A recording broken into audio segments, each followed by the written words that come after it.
What's up everybody, I'm Jesse, you're watching JLS Comics and thanks for pressing play. Today we're talking about something that just came out on a digital platform, and that is Ninja Batman. This is something that I've been looking forward to for quite some time. In fact, this was first put into production all the way back in 2014. Finally here we are, 4 years later, and we get the digital release. It will be released in physical form on May 8th, so you have that to look forward to if you want a copy in your hands. But as of today, April 24th, you are able to download it. Talk about what I liked. At the end, I'll give you a rating out of 10. And then once you see it, please come back here and leave me a comment and tell me what you thought of it as well. This is PG-13. There is a bunch of violence, a little bit of blood, some suggested commentary in there, which was actually kind of funny, but you'll see what I mean when you see it. And it was just under an hour and a half. It was an hour and 25 minutes long, which is a perfect length. I didn't feel like it was too long. So we had some really great voice actors.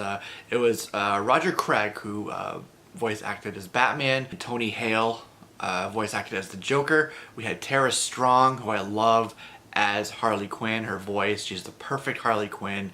She gives it the right kind of crazy, the right kind of fun. It's really cool. Other characters that we do get in here are, well, of course, there's Batman, there's Batgod, there's Sengoku Batman, and Ninja Batman, which is not a spoiler because that is the title of the film itself. There's Two-Face, Penguin, Deathstroke, all the Robins, I said Harley, so it's pretty cool, great cast. Basically what happens here is Gorilla Grodd is in present-day Gotham City, and he has something called a Quake Engine, which is a time machine. Everybody gets transported back to the Sengoku period of Japan. It's feudal Japan, where somehow he, by mere seconds of delay, caused it to be 2 years later from when all the villains were transported to Japan. So they've been able to set up shop. Joker has taken over. He's become the Lord Joker, and each of these regions of Japan are controlled by one of the villains. So Joker has one, Two-Face has one, Penguin has one. You get the idea. Batman's transported there. He has his Batmobile, Batwing, Batcopter, but he's immediately defeated. All that's taken away, and he has to figure out how not only to defeat Joker, but also how to get back home to present-day Gotham City. He has to use his wits, he has to use all his friends, all the Robins are there. He uses the people that are there who live there, who weren't transported, so he has to ally with them.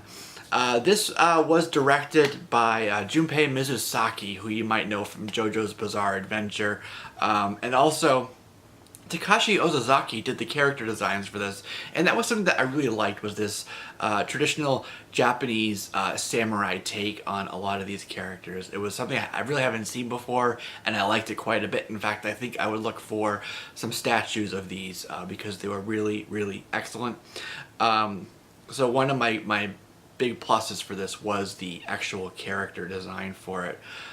This does actually use one of my favorite subgenres of anime, which is mecha anime. There is some really crazy over-the-top scenes with some mecha. I won't get into it too much because I don't want to spoil stuff, but this is a very far departure from what we traditionally get from Warner Brothers Animation, and I'm perfectly happy with that. In fact, I haven't been too happy with the past couple Warner Brothers Animation films like Suicide Squad, Hell to Pay, Batman and Harley Quinn. They were okay. I didn't do a review for Hell to Pay, but I do have a review up for Batman and Harley Quinn if you want to check that out in my earlier reviews. It was an interesting story in terms of the plot, and it did leave plenty of surprises and twists and double crosses, so yeah, I think you'll be pretty surprised as well, as I was. It's one of my favorites of the Warner Brothers films. I'm gonna put it up there.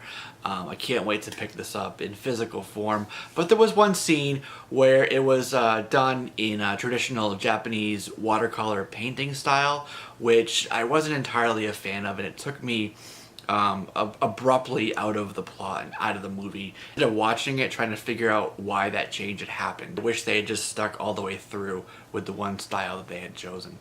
So that's my gripe for it. But what do I give this as a rating? I give it a 9.2 out of 10. I really like this, guys. Definitely want you to check it out. Go ahead and download it, or wait for the physical, or both. And then come back, like I said, and let me know what you thought of it, your review, your reactions, and your rating. This is Jesse here. This has been a review of Ninja Batman. I'll see you in the next video.